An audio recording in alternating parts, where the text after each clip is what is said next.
પોતાની વાણીમાં પોતાનું વક્તવ્ય રજૂ કરશે.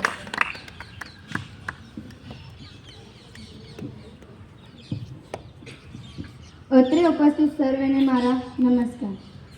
આજના યુગમાં યુવા પેઢીને એમ થાય છે કે આપણી પાસે ઇન્ટરનેટ છે તો તેના પર સર્ચ કરવાથી બધી જ માહિતી મળી રહે છે, તો આપણે ગુરુ કે શિક્ષકની શી જરૂર.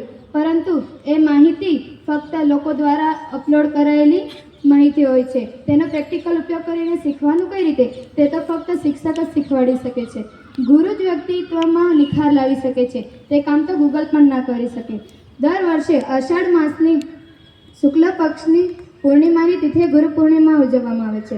ગુરુ પૂર્ણિમાના દિવસે શિષ્ય પોતાના ગુરુને ગુરુ દક્ષિણા આપી અને ગુરુના ઋણમાંથી મુક્ત થાય છે. આજના દિવસે શિષ્ય પોતાના ઈષ્ટ ગુરુદેવનું પૂજન તથા વંદન કરે છે. ગુરુ આપણી અંદરની અજ્ઞાનતાનો અંધકારનો નાશ કરી દિવ્ય જ્ઞાનની જ્યોત પ્રજ્વલિત કરે છે.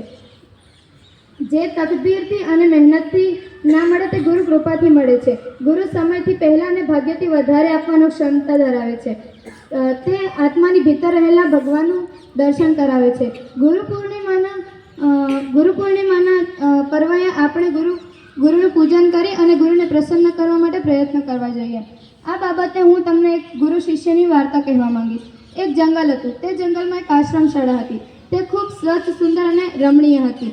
તેમાં એક ગુરુ બધા જ શિષ્યોને ખૂબ સારી વિદ્યા શીખવાડતા હતા. એક દિવસ તેમની પાસે 2 શિષ્યો આવ્યા અને કહ્યું, ગુરુ, અમારે પણ શિક્ષા શીખવી છે. ત્યારે ગુરુએ વિચાર્યું કે આમની એક નાનકડી કસોટી લો. ગુરુએ શિષ્યોને કહ્યું કે કાલે તમે 2 માટીના કબૂતર બનાવીને લાવજો. ત્યારે બીજા દિવસે તે બંને શિષ્યો માટીના કબૂતર બનાવીને લાવે છે અને તે ખૂબ સુંદર પણ હોય છે. તે ગુરુ પાસે જાય છે અને કહે છે કે ગુરુ, અમે માટીના કબૂતર લઈ આવ્યા. ત્યારે ગુરુ એમને કહે છે, જ્યારે તમને કોઈ પણ ના દેખતું હોય ત્યારે આ કબૂતરને ગરદનને તોડી નાખવાની છે. ત્યારે પહેલો શિષ્ય કહે છે, આટલી સરળ શિક્ષા એ તો હું અત્યારે હાલ જ કરી લઈશ. તો એ થોડે દૂર જાય છે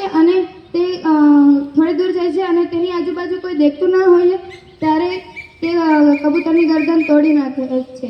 જ્યારે બીજો શિષ્ય ખૂબ દૂર જાય છે અને વૃક્ષ નીચે બેસે છે અને કબૂતરની ગરદન તોડવાનો પ્રયત્ન કરે છે. ત્યારે તે ઉપર જોઈએ છે તો ત્યારે તેને પક્ષી જોઈતું હોય છે. તો તે વિચારે છે કે ગુરુએ તમને કીધું હતું કે કોઈ ના જોઈએ ત્યારે કબૂતરની ગરદન તોડવાની છે, તો આ પક્ષી તો મને જોઈએ છે. એમ કરીને તે ત્યાંથી ઊભો થઈ જાય છે અને ઝાડીઓમાં જાય છે. ઝાડીઓમાં જઈ તોડવાનો પ્રયત્ન કરે છે ત્યારે તેને નીચેના જીવજંતુઓ જોતા હોય છે.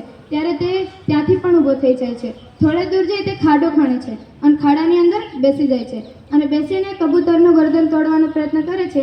ત્યારે તે વિચારે છે, આ કબૂતરની આંખો તો મને જોઈએ છે, તો એ કબૂતરની આંખો પર પણ કપડું બાંધી દે છે. પછી તે તોડવાનો પ્રયત્ન કરે છે. ત્યારે તે વિચારે છે, મને તો મારી આંખો જોઈએ છે ને, તો તે પોતાની આંખો પર પણ પટ્ટી બાંધી દે છે.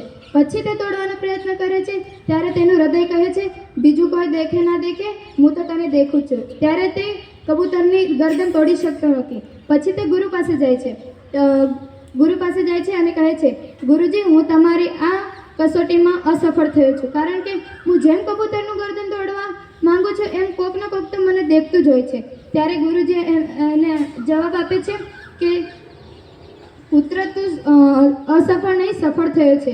કારણ કે આપણે કોઈ પણ ખરાબ કામ કરવા જતા હોય ત્યારે આપણું હૃદય તો આપણને ટોકે છે અને એ ટોકનાર આપણી અંદર આત્મામાં રહેલો પરમાત્મા જ હોય છે. અસ્તુ. જય હિન્દ, જય ભારત.